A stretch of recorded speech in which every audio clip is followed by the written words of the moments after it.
మనం ఎప్పుడు నేర్చుకుంటున్న ఆది అపోస్తుల ఉపదేశమును యోధా పత్రిక 1వ అధ్యాయం ఉంటుంది కనుక 3వ వాక్యం చదివి సహాయం చేయాల్సిందిగా ప్రభు పేరిట తెలియజేస్తున్నాను.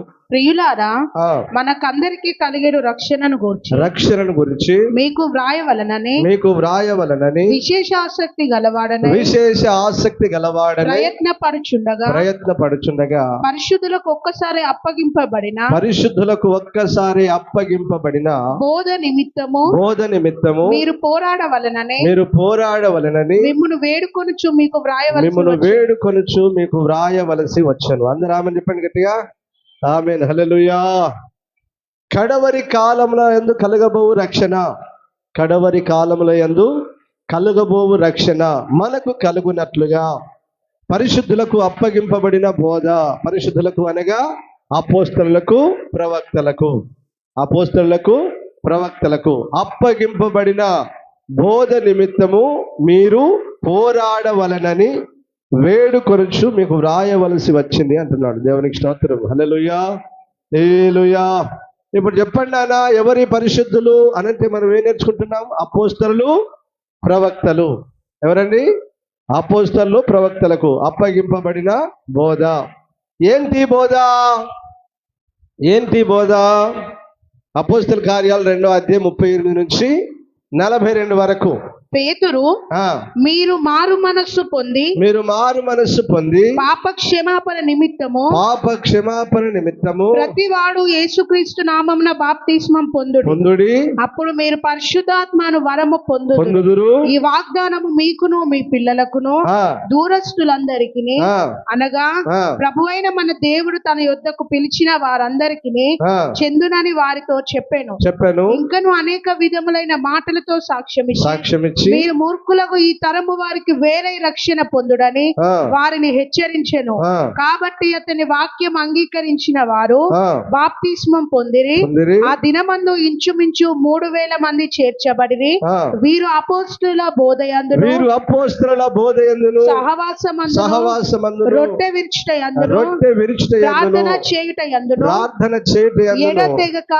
ఎడతెగక ఉండిరి. దేవునికి స్తోత్రం, హల్లెలూయా. ఏంటి ఇక్కడ నేర్చుకున్న పాఠాలు? 1 మారు మనస్సు, 2 బాప్తిస్మం, 3 పరిశుద్ధాత్మ, 4 వేరుబాటు జీవితం, 5 అపోస్తల బోధ, 6 సహవాసం, 7 రొట్టె విరుచుట, 8 ప్రార్థన చేయట. 8 విధములైన అపోస్తల బోధ. ఆ తర్వాత వాళ్ళు ఇంకా ఏం బోధించారు, వారు ఇంకా ఏం ప్రకటించారు అనే సంగతులన్నీ మనము నేర్చుకుంటున్నాం. దేవునికి స్తోత్రం, హల్లెలూయా, హల్లెలూయా. పోయిన వారం దేని గురించి చెప్పాను నాన్న? విశ్వాసము గురించి చెప్పాను. రైట్. ఈ రోజు ఇంకొక అంశం మీద మనం మాట్లాడుకుందాం.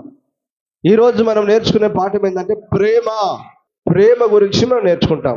చదవండి, 1 కొరింథీ 14వ అధ్యాయం 1వ వాక్యం. ప్రేమ కలిగి ఉండుటకు ప్రయాసపడుడి, ఆత్మ సంబంధమైన వరములను ఆసక్తితో ఆపేక్షించుడి. ఆమేన్. ఎఫెసీ 4:15.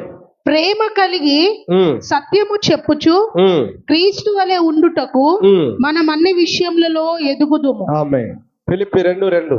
మీరు ఏక మనస్కులగునట్లుగా ఏక ప్రేమ కలిగి ఏక భావము గలవారుగా ఉండి ఒక్కదాని అందే మనస్సు ఉంచుచు నా సంతోషమును సంపూర్ణము చేయండి. చెప్పండి గట్టిగా, హల్లెలూయా. పరిశుద్ధ గ్రంథంలో ఇంకనేక రిఫరెన్స్ కలవు. దేవుని బోధల ఉపదేశంలో, అపోస్తల బోధల ఉపదేశంలో ప్రేమ కలిగి బ్రతకండి, ప్రేమ కలిగి నడుచుకోండి, ప్రేమ కలిగి ఉండండి, ఐక్యత కలిగి ఉండండి, సమాధానం కలిగి ఉండండి అనే విషయాలు, అనేక సంగతులు తెలియపరచబడ్డాయి. లోకాన్ని ప్రేమించి ఏం చేశాడు? యేసు ప్రభుని ఈ లోకానికి అనుగ్రహించాడు. దేనికి అప్పగించాడు? మరణానికి, సిలువ శ్రమలకు అప్పగించాడు. ఇది దేవుని ప్రేమ. ఎవరి కొరకు? నశించిపోతున్న ప్రజల కొరకు. పాపంలో, శాపంలో పడి కొట్టుమిట్టాడుతున్న ఈ ప్రజలు నశించిపోతున్నారని, ఏ విధం చేతనైనా వారిని రక్షించాలని ఒక మంచి సంకల్పం కలిగి, మంచి ఉద్దేశం కలిగి, ప్రజలంటే ప్రేమ కలిగి యేసు ప్రభునే మన కొరకు అనుగ్రహించాడు, మనకిచ్చాడు. ఏం చేశాం మనం? మనకిస్తే సిలువ వేసి చంపాం. ఇది దేవుని చిత్తం. ఏంటి? ఆయన చనిపోవుట దేవుని చిత్తం. ఎందుకు చనిపోయావు ప్రభు అంటే ఏమంటాడు యేసు ప్రభు? ఏమంటాడండి? నేను పాపిని ప్రేమించి నా ప్రాణం పెడితేనే ప్రతి పాపికి రక్షణ కలుగుతుందని నా ప్రాణాన్ని పెట్టాను అంటాడు. ఆమె చెప్పండి గట్టిగా హల్లెలూయా. ఇది దేవుని ప్రేమ. ఈ ప్రేమ ఎవరి కొరకు ప్రాణం పెట్టింది నాన్న? చెప్పండి బిడ్డ, ఎవరి కొరకు? పాపుల కొరకు, శాపంలో కొట్టుమిట్టాడుతున్న ప్రజలందరి కొరకు, సర్వలోకంలో ఉన్న మానవులందరి కొరకు ఆ ప్రేమ ప్రాణం పెట్టింది. బైబిల్ సెలవిస్తుంది పరమగీతాల్లో, ప్రేమ మరణమంతా బలవంతమైనది, ఈర్ష్య పాతాళ లోకమంతా కఠినమైనది. ప్రేమ మరణమంత బలవంతమైనది. అవసరమైతే ప్రేమ ఏమంటుందంటే చనిపో అంటుందే కానీ చంపు అన్నది. ఈ లోక సంబంధమైన లౌకిక సంబంధమైన ప్రేమలు ఏం చేస్తున్నాయండి? మనుషుల్ని ప్రేమిస్తున్నాను అంటున్నాడు, పెళ్లి చేసుకున్న తర్వాత ఏం చేస్తున్నాడు వాడు? ఏదో అనుమానం, ఏదో భార్య భర్తల మధ్య విభేదాలు వచ్చి ప్రేమించారని పెళ్లి చేసుకొని చంపుతున్నారు పిల్లల్ని. ఈ లోక సంబంధమైన ప్రేమ కాదు నా యేసయ్య ప్రేమ. అవసరమైతే నీ ప్రాణం పెట్టు అంటుందే కానీ ప్రాణం తీయనది. అది దేవుని ప్రేమ. దేవునికి స్తోత్రం, హల్లెలూయా. ప్రతి క్రైస్తవుడు ఏం కలిగి ఉండాలంటే దేవుని ప్రేమ కలిగి ఉండాలి. దేవుడు ఏమై ఉన్నాడు? ప్రేమయ్య ఉన్నాడు. ఆయన బిడ్డలమైన మనం ఏమై ఉండాలి? ప్రేమయ్య ఉండాలి. పరిశుద్ధ గ్రంథ సారాంశం ఏంటిదండి? క్రైస్తవ జీవిత సారాంశం ఏంటి నాన్న? మన రాజ్యం ఏ రాజ్యం? ప్రేమ రాజ్యం. అందులో ద్వేషం ఉండదు, పగ ఉండదు, కలహం ఉండదు, భేదాలు ఉండదు, చిన్న ఎక్కువ తక్కువ అనే విభేదాలు ఏముండవు. దొరికినాడు కదా చంపేద్దాం అనేటువంటిది ఉండదు. ఇది ప్రేమ రాజ్యం. ఈ ప్రేమ రాజ్యంలో ప్రతి ఒక్కరూ దేవుని ప్రేమను పంచుతూనే బ్రతకాలి కానీ సైతాను కోపాన్ని, సైతాను ద్వేషాన్ని, సైతాను పగను పంచొద్దు.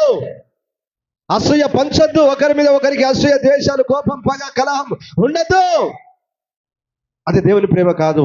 దేవుడు లోకాన్ని ప్రేమించి తన ప్రాణాన్ని పెట్టాడు కనుక అపోస్తలులు మనకేం చెప్తున్నారు? మీరు ప్రేమ కలిగి సత్యము చెప్పుచు మీ ఈ లోకంలో మీరు మంచి మనసు గలవారమై, మంచి మనస్సాక్షి గలవారై బ్రతకండి. ప్రేమ కలిగి నడవండి. అందరితో ప్రేమ కలిగి ఉండండి. దేవునికి స్తోత్రం, హల్లెలూయా, హల్లెలూయా. మరి మనమేం కలిగి ఉంటున్నాం నాన్న? దేవుని ప్రేమను మనం ప్రత్యక్షపరుస్తున్నామా? కనపరుస్తున్నామా? సైతాను ద్వేషాన్ని, సైతాను కోపాన్ని, సైతాను పగని కనపరుస్తున్నామా? వీళ్ళ మీద వారికి కోపం, వారి మీద వీరికి కోపం, ఒకరంటే ఒకరికి పడదు. క్రైస్తవుల్లోనే విభేదాలు, క్రైస్తవులకు మధ్యనే తేడాలు, సేవకుల మధ్యలో విభేదాలు, సేవకుల మధ్యలో కోపాలు, వీడిట్లా వాడట్లా అని. ఎవడైనా తప్పుడు మార్గంలో ఉంటే వాడిని ఏం చేయమని బైబిల్ ఏం చెప్తున్నాడు ప్రభు? వాడిని మంచి మార్గంలోనికి నడిపించన్నాడు. అది దేంతో? ప్రేమతో, సహనంతో, ఓర్పుతో. బిడ్లారా, భార్యకు భర్తకు మధ్య మిక్కటమైన ప్రేమ. మొదటగా మనం ఎవరిని ప్రేమించాలి అనే ఒక 4 మాటలు చెప్తాను. బైబిల్ చెప్తుంది అందరిని ప్రేమించాలి. ఆమేనండి. ఎవరిని ప్రేమించాలండి? దేవుడు లోకమును ఎంతో, ఇప్పుడు మనం కూడా ఏం చేయాలి? మనం కూడా అందరి లోకంలో నశించిపోతున్న ప్రజలందరినీ ప్రేమించాలి. పాపములో, శాపములో నశించిపోతున్న ప్రజలందరినీ ప్రేమించాలి. ఆయన ప్రేమించి వారికి ఏమనుగ్రహించాడు యేసు ప్రభు? రక్షణ, పాప విమోచన, శాప విమోచన ఇచ్చి వారిని రక్షించాడు. ఇప్పుడు నువ్వేం చేయాలి? మరి రక్షణలోనికి నడిపించాలి. అదే పాపంలో, అదే శాపంలో వారు అలాగ ఉండుట దేవుని చిత్తం కాదు. మన వంతుగా, మన ప్రయాసం, మన కష్టం, మనకు దేవుడు మన హృదయంలో ఉంచిన ప్రేమను కనపరుస్తూ అనేకులను రక్షణలోనికి నడిపించాలి. ఇది దేవుని ప్రేమ. క్రైస్తవుని కొడితే, క్రైస్తవుని పిండితే ఏం రావాలట? క్రీస్తు ప్రేమ. రైట్. 1 పేతురు 4:8 వాక్యం. ప్రేమ అనేక పాపములను కప్పును గనుక, ప్రేమ అనేకమైన పాపములను కప్పును గనుక, అన్నిటికంటే ముఖ్యముగా ఒకని ఎడల ఒకడు మిక్కటమైన ప్రేమ గలవారై ఉండును. రామని చెప్పండి బిడ్డ గట్టిగా. హల్లెలూయా. ప్రేమ అనేకమైన పాపాలను కప్పుద్ది. ప్రజలందరి మధ్యలో విప్పదు, నేరాలు మోపదు, కొండములు చెప్పదు. తెలిసి తెలియక ఏమైనా తప్పు చేసినా, పాపం చేసినా కప్పుద్దట. మీరు ఏం చేయాలి? ఒకరిలో ఒకరు మిక్కటమైన ప్రేమ కలిగి ఉండాలి. అలాంటి దైవికమైన కృప దేవుడు మనందరికి అనుగ్రహించును గాక. చెప్పండి గట్టిగా ఆమేనని. ఆమేన్, హల్లెలూయా. ప్రేమ ఎలాంటిది? ప్రేమలో ఏముండాలి? ప్రేమ అని దేన్ని అనాలి? ఇది నిజమైన దేవుని ప్రేమ అని దేన్ని అనాలి? ఒక్కసారి 1 కొరింథీయులకు రాసిన పత్రిక 13వ అధ్యాయం మొదటి వాక్యం నుంచి చదువు. మనుషుల భాషలతోను దేవదూతల భాషలతోను మనుషుల భాషలతోను దేవదూతల భాషలతోను నేను మాటలాడినను ప్రేమ లేని వాడనైతే రోగడి కంచును గనగనలాడు తాళమునై ఉండును. ప్రవచించు కృపావరము కలిగి మర్మములన్నీ జ్ఞానమంతా ఎరిగిన వాడనైనను కొండలను పెకిలింపగల పరిపూర్ణ విశ్వాసము గలవాడనైనను ప్రేమ లేని వాడనైతే నేను వ్యర్థుడను. బీదల పోషణ కొరకు నా ఆస్తి అంతయు ఇచ్చినను. చూసారా, నీ ఆస్తి అంత ఇచ్చిన, కాల్చబడుటకు నా శరీరమును అప్పగించిన, కాల్చబడుటకు నీ శరీరము అవసరమైతే అప్పగించినను ప్రేమ లేని వాడనైతే నాకు ప్రయోజనం ఏమీ లేదు. ప్రేమ దీర్ఘకాలము సహించు. ఇక్కడ నుంచి మీరు అండర్లైన్ చేసుకోవాలి. ఇక్కడ నుంచి ప్రేమ ఏం చేస్తుందంట నాన్న? దీర్ఘకాలము సహించును, దయ చూపించును. ప్రేమ ఇతరుల ఎడల దయ చూపించును. ప్రేమ మత్సర పడదు. ప్రేమ మత్సర పడదు. అంటే మత్సరం అంటే చెడ్డ కళ్ళు, మత్సరం అంటే చెడ్డ కళ్ళు. దాన్నే ఓర్వలేని గుణం, ఓర్వలేని తనం ఈ ప్రేమలో ఉండదు. ప్రేమ డంబముగా ప్రవర్తింపదు. ప్రేమ డంబముగా ప్రవర్తించదు. ప్రేమ ఉప్పొంగదు. ప్రేమ ఏం కదట? మన ప్రేమలన్నీ ఉప్పొంగుడే. అయ్యగారు, అమ్మగారు, 4 రోజులేరా ఈ ప్రేమ? దొంగ ప్రేమలు ఇవన్నీ, కపట ప్రేమలు. ప్రేమ అమర్యాదగా నడవదు. అసలే ఎలాగ నడవదట? ఇతరులతో ఎలా ఉంటదట? మర్యాద ఇచ్చి పుచ్చుకుంటదట. దొరా పక్క ఏది మాటలను అంటదా ప్రేమ? ఇదేనా ప్రేమ? సిస్టర్ కొంచెం పక్క జరగండి. ఇది కదా ప్రేమ? ఏం బాటలా జరగా? ఇదే అమర్యాద. మర్యాద ఏంటిది సిస్టర్? అమ్మ కొంచెం జరగదా, నేను బయటకు వెళ్ళాలి. స్వప్రయోజనం విచారించుకున్నది అస్సలే చూసుకోదు. నేను, నా భర్త, నా పిల్లలు, నేను, నా భార్య, నా పిల్లలు, స్వప్రయోజనం ఏం చూసుకోదు. మరి ఎవరి ప్రయోజనం చూస్తుంది ఇది ప్రేమ? అందరి ప్రయోజనం, ఇతరుల ప్రయోజనం. వారి ప్రయోజనం కొరకు అవసరమైతే ఏ త్యాగమైనా చేస్తుంది. ఇవన్నీ చెప్తే ఇక్కడే పెద్ద పాఠం, అర్థమవుతుందా? ఇవన్నీ చెప్తే ఇక్కడే గొప్ప పాఠం. ఈ ఒక్కొక్క అంశం ఒక్కొక్క వారం చెప్పొచ్చు. స్వప్రయోజనం ఎంత మాత్రము చూసుకోదు, త్వరగా కోపపడదు. అసలే కొందరికి సర్రమల్లేస్తుంది కోపం. ఏదైనా మిస్టేక్ చేస్తే, పొరపాటు చేస్తే అని వస్తుంది కోపం. అది నిజమైన దేవుని ప్రేమ కాదు. అన్నిటినీ ఓర్చుకొను. ప్రేమ శాశ్వత. అది ఎంతకాలం? క్రైస్తవుల ప్రేమ ఎంతకాలం ఉంటుంది నాన్న దేవుని మీద? లేదు, నేను దేవుణ్ణి ప్రేమిస్తున్నాను అనడం తప్పు, అబద్ధం, అది భ్రమ. ప్రేమ శాశ్వత కాలం ఉంటుంది నాన్న. అన్నిటినీ సహిస్తుంది, అన్నిటినీ ఓర్చుకుంటుంది, అన్నిటినీ తాలుకుంటుంది. ఇది కదా దేవుని ప్రేమ. మాట అనగానే తొందరపడి చెక్ అటు పోనే పోద్దు, ఆ చర్చికే పోద్దు, ఆ సంఘానికే పోద్దు. ఎవరికి లాసరా? నువ్వే నష్టపోతావు. సరైన బోధ, సరైన క్రమం, సరైన నడిపింపు, సరైన హెచ్చరిక, సరైన గద్దింపు, నీ జీవితాన్ని కట్టి నేను సరిచేసి ప్రభురాకడానికి సిద్ధపరిచే బోధన లేకపోతే నువ్వే నష్టపోతావు. నీ ఆత్మ నువ్వే కోల్పోతావు. మాకెప్పుడు లాస్ ఉండదండి. నేను మీకు అదే చెప్తున్నాను. మేము ఎప్పుడు నష్టపోం. దేవుడిచ్చిన ఉపదేశాన్ని బోధిస్తూనే ఉంటాం, ప్రకటిస్తూనే ఉంటాం. ఎందుకు? మీరు మారాలి, ప్రభువైన యేసుక్రీస్తు రాకడలో ఎత్తబడాలి అనే ఉద్దేశం తప్ప దురుద్దేశం ఏది మాకు లేదు. ప్రేమ ఎంతకాలం ఉంటుంది? శాశ్వత కాలం ఉండును. శాశ్వత కాలం ఉండును. ప్రవచనములైనను నిరర్ధకములు. చూసారా, ప్రవచనాలు పోతాయి నాన్న, ప్రవచనాలు పోతాయి. భాషలైనను భాషలు కూడా నిలిచిపోతాయి. జ్ఞానమైనను నిరర్ధకమగు. జ్ఞానం కూడా ఒకరోజు పనికిరానిది అవుతుంది. మనము కొంత మట్టుకు ఎరుగుదుము, కొంత మట్టుకు ప్రవచించుచున్నాము గాని. హల్లెలూయా. ఇది దేవుని ప్రేమ. మనము ఎవరిని ప్రేమించాలి, దేవుని ప్రేమను మనం ఎలాగో పంచాలి, కొన్ని విషయాలు మనం నేర్చుకుందాం. మొట్టమొదటగా ఈ ప్రపంచంలో దేవుని నమ్మిన బిడ్డలమైన మనం ఎవరిని ప్రేమించాలి నానా? మొట్టమొదటగా మనం ప్రేమించాల్సింది దేవుణ్ణి. ద్వితీయోపదేశకాండం 6వ అధ్యాయం 4-5 వాక్యాలు, 2 వాక్యాలు చదువునానా? ఇజ్రాయేలు వినుము, మన దేవుడైన యెహోవా అద్వితీయుడగు యెహోవా నీ పూర్ణ హృదయముతోను, నీ పూర్ణ ఆత్మతోను, నీ పూర్ణ శక్తితోను నీ దేవుడైన యెహోవాను ప్రేమింపవలెను. నేడు నేను నీకు ఆజ్ఞాపించి ఈ మాటలు నీ హృదయములో ఉండవలెను. ఆమేన్. హల్లెలూయా. మళ్ళొకసారి దాన్ని చదువునారని నేను చెప్తాను. ఇప్పుడు జాగ్రత్తగా అందరు వినండి. ఇజ్రాయేలు అనగా దేవుని ప్రజలారా, మీరేం చేయాలట? వినుము, మన దేవుడైన యెహోవా అద్వితీయుడు అనగా ఆయన వంటి దేవుడు ఎవడు లేడు. ఆయన ఒక్కడే దేవుడు గనుక నీ పూర్ణ హృదయముతోను. ఇప్పుడు ఇటు నుంచి అటు చదువుకోవాలి ఇప్పుడు ఈ వాక్యాలన్నీ. అంటే హృదయపూర్వకంగా అనండి. ఎట్లా? అది ఎలాగైనా ప్రేమించాలంటే నీ పూర్ణ హృదయంతో, అంటే నీ హృదయపూర్వకంగా, అంటే నిన్ను హృదయముతో దేవుని ఏం చేయాలి అంటే నీ హృదయం నిండా ఎవరు ఉండాలి నాన్న? దేవుడే ఉండాలి. కానీ మన హృదయం నిండా ఉన్నారా? ఉన్నారా? బంధువులు ఉన్నారు, స్నేహితులు ఉన్నారు, పనులు ఉన్నాయి, ఫంక్షన్లు ఉన్నాయి, ఇంకా ఇంకా ఏదేదో ఇతరమైన కార్యాలు కదా. నేను చెప్పుకోవాలి, ఇతరమైన కార్యాలు. ఆరాధనకు ఒకరింట్లో ఆరాధన జరిగిస్తే తమ్ముడు పెళ్లి అని ఆరాధన బంద్ చేశారు మనోళ్ళు. వారి తమ్ముని ప్రేమిస్తున్నారా, దేవుని ప్రేమిస్తున్నారా? వారికి దేవుడు అంటే ఇష్టమేనా? వాళ్ళ తమ్ముడు అంటే ఇష్టమా? అంతే. మళ్ళీ దేవుడు మమ్మల్ని దీవిస్తలేడండి, దేవుడు మమ్మల్ని ఆశీర్వదిస్తలేడండి, దేవుడు మాకు మేలు ఎట్లా చేస్తాడు రా బాబు? నీ హృదయపూర్వకంగా దేవునే ప్రేమించాలి కదా. పనిని కాదు, ఉద్యోగం కాదు, వ్యాపారం కాదు, బంధువులు కాదు, స్నేహితులు కాదు, ఎవడు కాదు కదా ఈ ప్రపంచంలో. నీ హృదయం నిండా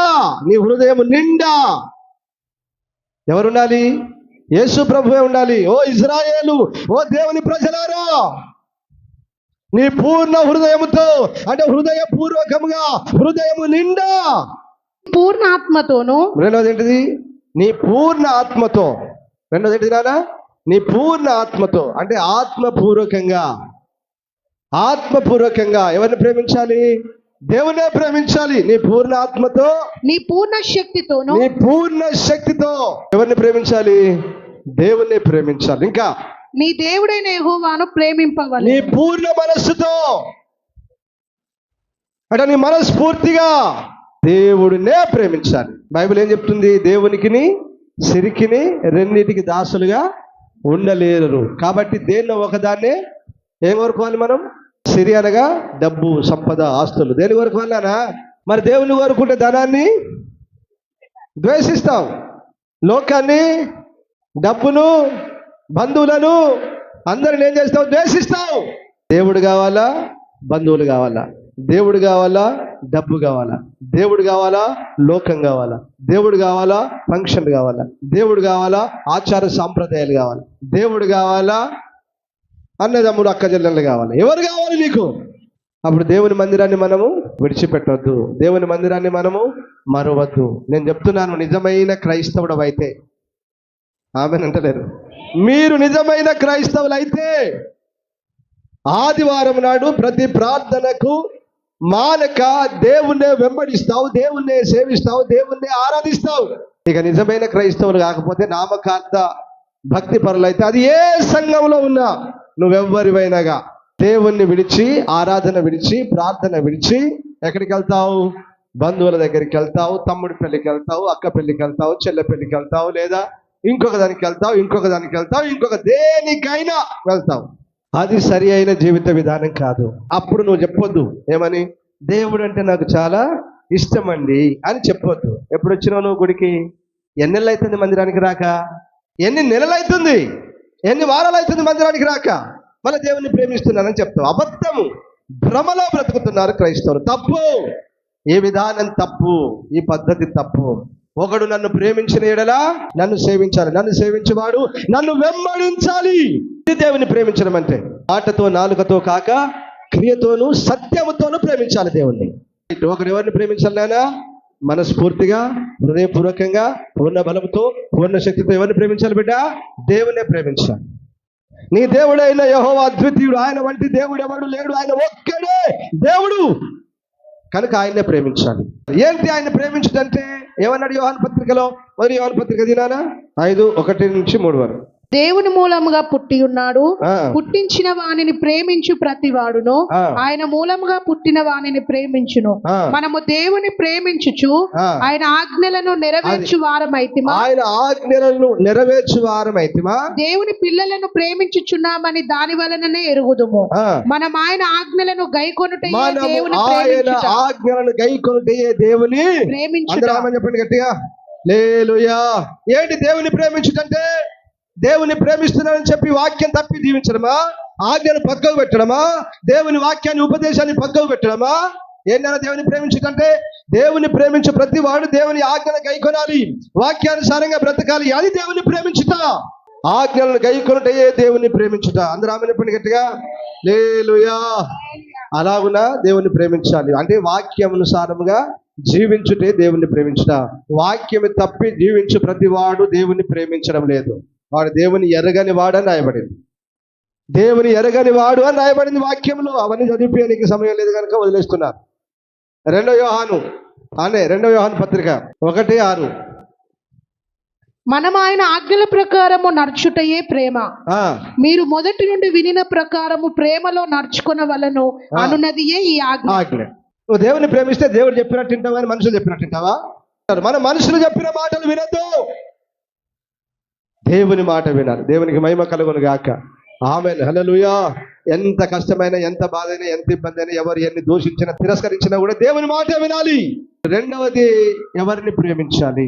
మార్క్స్ వార్త 12:31. 28 నుంచి చదువునాను. మార్క్స్ వార్త 28 నుంచి. శాస్త్రులలో ఒకడు వచ్చి వారు తర్కించుట విని ఆయన వారికి బాగుగా ఉత్తరం ఇచ్చినని గ్రహించి ఆజ్ఞలన్నిటిలో ప్రధానమైనది ఏదని ఆయనను అడిగాను. అందుకు యేసు ప్రధానమైనది ఏదనగా ఓ ఇజ్రాయేలు వినుము, మన దేవుడైన ప్రభు అద్వితీయ ప్రభు, నీవు నీ పూర్ణ హృదయముతోను, నీ పూర్ణాత్మతోను, నీ పూర్ణ వివేకముతోను, నీ పూర్ణ బలముతోను నీ దేవుడైన ప్రభును ప్రేమింపవలనన్నది ప్రధానమైన ఆజ్ఞ.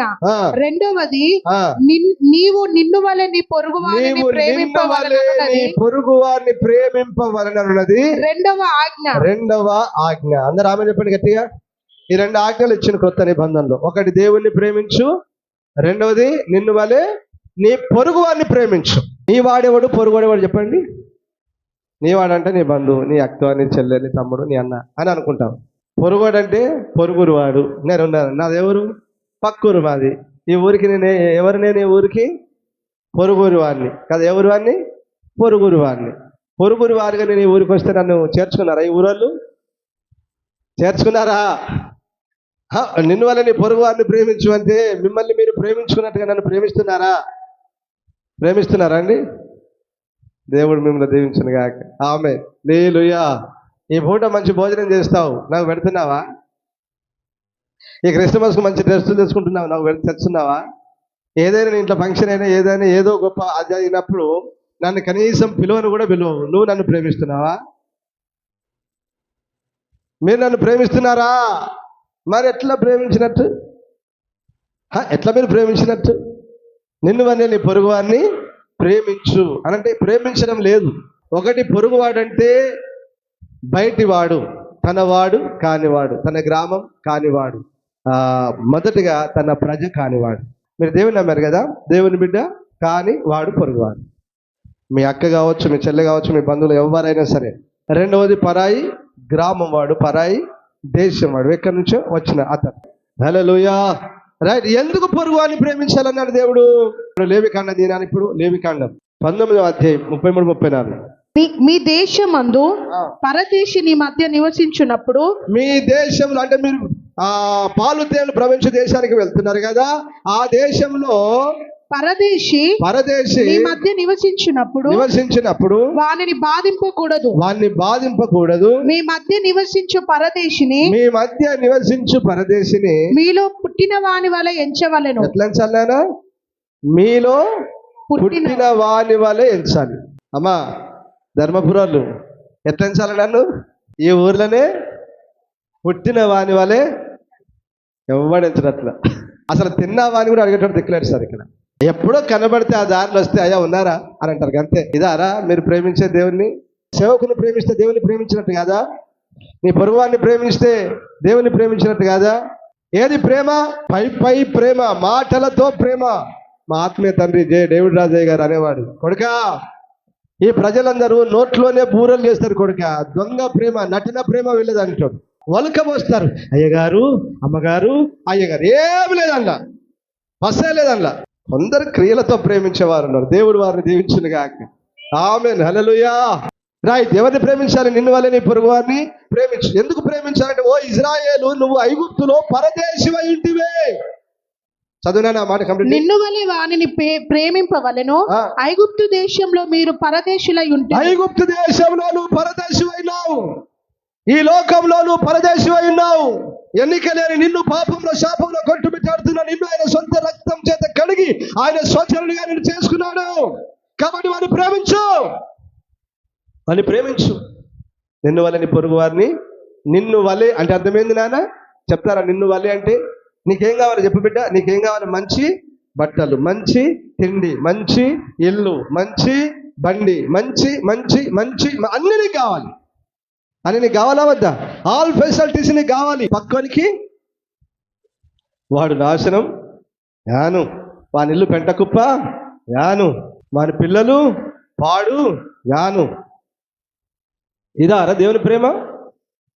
నాన్న ఇదే నా దేవుని ప్రేమ. నీ శత్రువును కూడా ప్రేమించమని బైబిల్ చెప్తుంది. ఏదైనా తేడా వస్తే ఒరే బాబు నీకు నాకు మధ్య యెహోవా న్యాయము తీర్చునుగాక. మంచిది నాయన, నీ దండం పెడితే వద్దు, నీకు నాకు లొల్లొద్దు, బాగొద్దు, మంచిది సార్. మన వ్యాజ్యం ఇక్కడికే ఉండాలి. శాపాలు పెట్టి నాశనమైపో ఇదిగా అదిగా అని ఇతరులను మనము వారికి కీడు తలపెట్టి వారి కొంపను ముంచి వారిని ఏదో చేయాలన్నటువంటిది అది దేవుని ప్రేమ ఎన్నడూ కాదు. మన హృదయంలో ఉన్న ప్రతి విధమైన ద్వేషం, విషం నజరేయుడైన యేసుక్రీస్తు నామములో ఇప్పుడే అది కాలిపోవును గాక, కాలిపోవును గాక. ఆమేన్, హల్లెలూయా. దేవుని ప్రేమ చేత మన హృదయాలు నింపబడును గాక. ఆమేన్.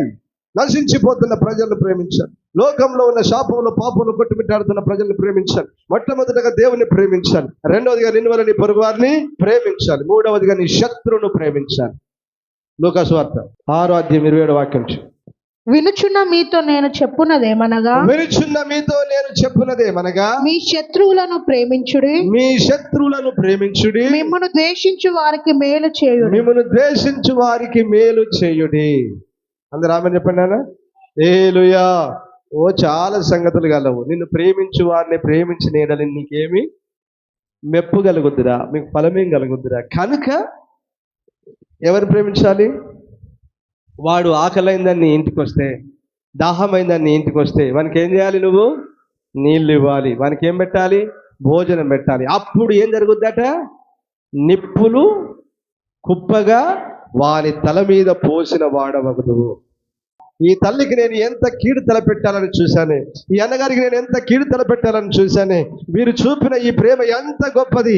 ఆకలిలో వచ్చిన నాకు అన్నం పెట్టిండు, దాహంలో వచ్చి నాకు నీళ్లు ఇచ్చిండు, ఆపదలో వచ్చి నన్ను ఆదుకున్నారు, నా కష్టంలో వస్తే నాకు ఎంతో కొంత సహాయం చేసిండు. అయ్యో నేను ఎంత పొరపాటు చేశాను అని వాడు ఏడుస్తాడట. ఇది జరుగుద్ది. దేవుని వాక్యం చెప్తున్న సత్యం ఇది. కాబట్టి నీ శత్రువుని ఏం చేయాలి? నువ్వు నీ శత్రువుని ద్వేషించి నీ సహోదరుని ప్రేమించమని నేను చెప్పిన మాట మీరు విన్నారు కదా అని ఇది కంటిన్యూ చేస్తా. ఫస్ట్ పాత నిబంధన కాలంలో అదే చెప్పిండు, శత్రువుని ద్వేషించు, చంపే అన్నాడు, ఉంచకన్నాడు, శేషం మిగుల్చక చంపే అన్నాడు. కానీ ఇప్పుడు ఏమంటున్నాడు? అదే శత్రువును. ఇది క్రీస్తు ప్రేమ. నా యేసయ్య చూపాడు ఆ ప్రేమ. యేసు ప్రభువును అప్పగించేటువంటి రాత్రి ఏం సిద్ధపరిచారు? బల్ల సిద్ధపరిచారు. వెళ్ళారు, అందరు భోజన పంక్తిని కూర్చున్నారు, అందరు భోజనానికి సిద్ధపడ్డాడు. యేసు ప్రభు ఏం చేశాడు? రొట్టెని ఎత్తుకొని కృతజ్ఞత స్తుతులు చెల్లించి ప్రార్థించాడు. ద్రాక్షరసం ఎత్తుకొని కృతజ్ఞత స్తుతులు చెల్లించి ప్రార్థన చేశాడు. అందరికి పంచి ఇచ్చాడు. ఎప్పుడైతే ఇస్కరియోతు యూదాకు ద్రాక్షరసంలో ముంచి ఇవ్వగానే ఏం దూరింది? వాళ్ళు సైతాను దూరింది. సైతాను దూరిన తర్వాత ఇప్పుడు సాతాను దూరిన సంగతి యేసు ప్రభుకు తెలిసింది. ఇస్కరియోతు యూదా అంతకు మునుపు ఏం చేశాడు? వాడు శాస్త్రులతో, పరిచయులతో, ధర్మశాస్త్ర ఉపదేశకులతో కుదుర్చుకున్నాడు, బేరం కుదుర్చుకుని వచ్చాడు. ఏం చేయడానికి? యేసు ప్రభుని అప్పగించడానికి. అప్పగిస్తే ఏమిస్తారు అన్నాడు. అంటే ఒరే బాబు వెండి 30 నాణాలు, వెండి నాణాలు 30 నాణాలు ఇస్తామని అన్నారు. వెళ్ళారు. వెళ్ళి ఏం చేస్తున్నాడు? సార్ భోజన పంక్తిని కూర్చున్నాడు. కూర్చోగానే కథం సైతాన్ వాళ్ళ దూరింది. ఇప్పుడు యేసు ప్రభు వాళ్ళు అయిపోగానే ఏమంటున్నాడు? ప్రియుడా. ఏమన్నా? ప్రియుడా, నువ్వు చెయ్యాల్సిన పని త్వరగా చెయ్యి. ఒరే దుర్మార్గుడా, నీచుడా, నికృష్టుడా, నన్ను అప్పగిస్తున్నావు, ఛే పాపి, నువ్వు నాశనం అవుతావురా, పోరా అన్నాడు ప్రభు. ఏమన్నాడు? ఎవరిని? ఇస్కరియోతు యూదాను. ఎవరైనా శత్రువు ఏం చేయబోతున్నాడు? యేసు ప్రభుని మరణానికి అప్పగించుటకు సిద్ధపడ్డాడు. తప్పు కమ్ముడు పోయాడు, ద్రోహి అని రాయబడి. అలాంటి వారిని యేసు ప్రభు ప్రేమించాడు. దేవునికి మహిమ కలుగును గాక. హల్లెలూయా, హల్లెలూయా. ఆయన ఇస్కరియోతు యూదా కొరకు కూడా తన ప్రాణాన్ని పెట్టాడు. యేసు ప్రభు తన శత్రువును కూడా ప్రేమించాడు. ఆయన ప్రేమించి అంటున్నాడు, మనతో చెప్తున్నాడు, మీరు కూడా శత్రువులను కూడా ప్రేమించండి. మీకు కీడు తలపెడతారు, మిమ్మల్ని చంపాలని, మిమ్మల్ని కొట్టాలని, మిమ్మల్ని నాశనం చేయాలని చూస్తారు. అయినా మీరు ప్రేమించండి, మేలు చేయండి, దేవునికి మహిమ కలుగును గాక. హల్లెలూయా, హల్లెలూయా. అంటే మనలో ఎంత ప్రేమ ఉండాలంటే నాన్న, శత్రువును సైతం ప్రేమించగలిగిన ప్రేమతో మన హృదయాలు నింపబడాలి.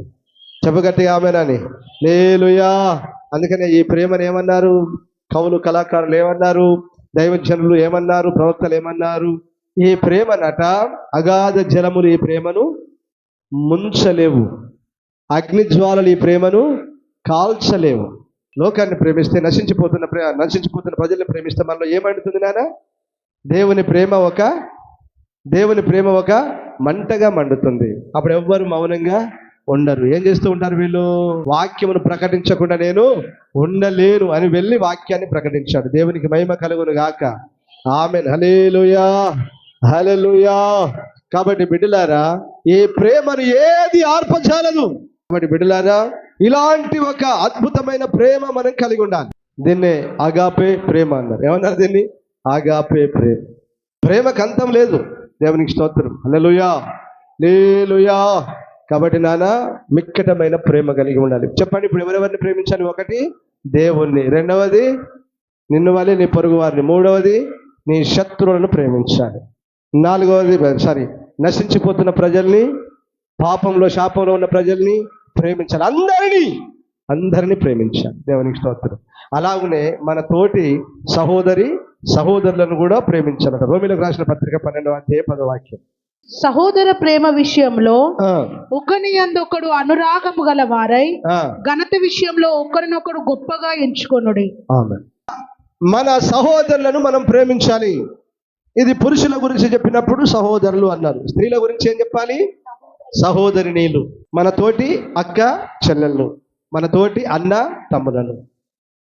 సంఘములో ఉన్న ప్రతి ఒక్కరి ఎడల ఒకరు ఏం కలిగి ఉండాలి నాన్న? మిక్కటమైన ప్రేమ కలిగి ఉండాలి. నీ సహోదరుడు అన్నాడు. ఎవరు? నీ అన్న, నీ తమ్ముడా, నీ అక్క, నీ చెల్లె. ఎవరన్నారు? యేసుప్రభు ఏమన్నాడమ్మా? అయ్యా, మీ తల్లియు మీ సహోదరులు నేను చూసుటకు వచ్చాడంటే యేసుప్రభు ఏమన్నాడు నాన్న? ఎవరు నా తల్లి, ఎవరు నా సహోదరులు? నా మాట విని, ఏమన్నా నాన్న?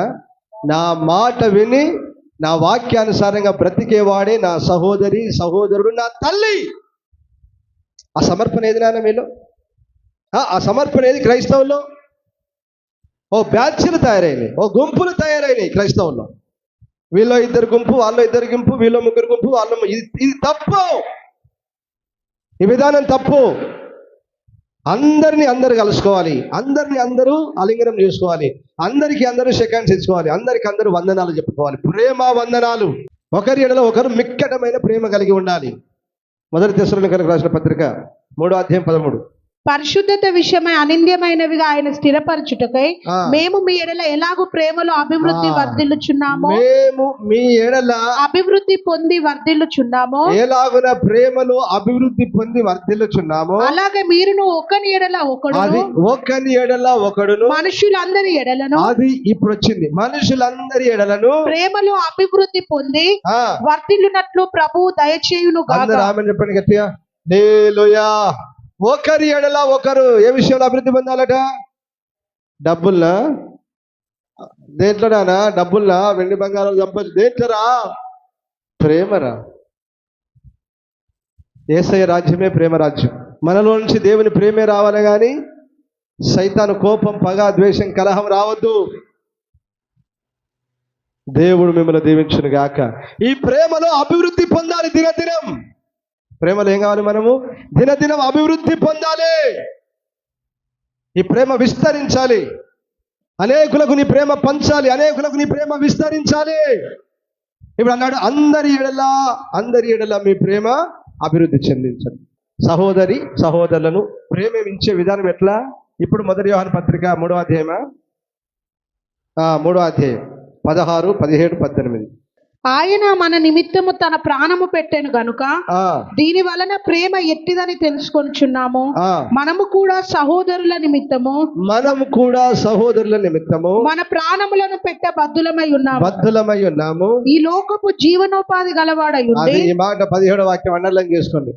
ఈ లోకపు జీవనోపాధి గలవాడయుండి తన సహోదరునికి లేమి కలుగుట చూచి లేమి ఆర్థిక లేమి కలుగుట చూచి అతని ఎడల ఎంత మాత్రమును కనికరము చూపని వాని యందు దేవుని ప్రేమ ఎలాగు నిలుచును చిన్నపిల్లలారా మాటతోను నాలుకతోను కాక క్రియతోను సత్యముతోను క్రియతోను సత్యముతోను ప్రేమింతము. అది ఈ ప్రేమ ఏది అందరిలో ఏదిరా? కొందరిలోనే కలిగి ఉండాలి. సహోదరునికి లేమి కలుగుట చూచి అంటే ఆర్థికంగా ఏమి లేకపోవటం చూసి, ఆహారం లేకపోవటం చూసి, వస్త్రం లేకపోవటం చూసి, వారి కష్టాలు బాధలు చూసి వాని యందు కనికరము చూపని వాని యందు నేను చెప్పేది ఏమంటే నాన్న, నీ పక్కామే నీ సిస్టర్ గారు, నీ సహోదరి ఇబ్బందుల్లో, ఇరుకుల్లో, బాధల్లో ఉన్నప్పుడు మనకు కలిగిన దాంట్లో దేవుడు నిన్ను ప్రేమించి నీకు ఇచ్చాడు కదా, నిన్ను ఆశీర్వదించాడు కదా, నీకేం తక్కువ చేయట్లేదు కదా, నీకు కలిగిన దాంట్లో ఎంతో కొంత సహాయం చెయ్యి.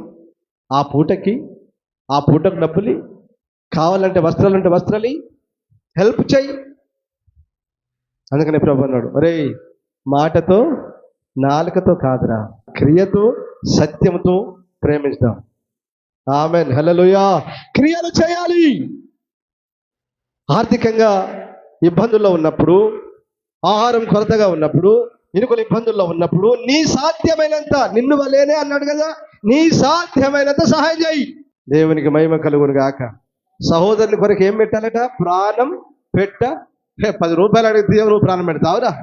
చేయాలి. బిడ్డారా, మీ అందరికీ ప్రేమతో నేను తెలియజేస్తున్నాను బిడ్డ, నిజంగా మీరు దేవుని ప్రేమతోనే నింపబడాలి. చెప్పగట్టిగా ఆమేనని. ఈ ప్రేమ ద్వారా ఈ క్రియలు కనపరచాలి. క్రియలు నీతి క్రియలు చేయాలి. అర్థమవుతున్నాయా? క్రియలు చేయాలి. క్రియ లేకపోతే ప్రేమే ఉత్తమ మాటలు అబద్ధం. నాన్న, అబద్ధపు మాటలు, భ్రమలో బ్రతుకుతున్నారు. కాదు, క్రియలు చేయాలి. ఇప్పుడు అదే అధ్యాయం 14వ వాక్యం చదివి ముగించేస్తాను. మనము సహోదరులను ప్రేమించుచున్నాము గనుక, అది నువ్వు సహోదరులను ప్రేమిస్తున్నావు గనుక మరణములో నుండి జీవములోనికి దాటి ఉన్నామని ఎరుగుదుము. ప్రేమ లేనివాడు మరణమందు నిలిచి ఉన్నాడు. ఆమె చెప్పండి గట్టిగా. హల్లెలూయా. ఇప్పటిదాకా నేను చెప్పినవన్నీ చెయ్యని వాడు ప్రేమ లేనోడు, వాడు మరణమందు నిలిచి ఉన్నాడు, అనగా వానికి నిత్య నరకం.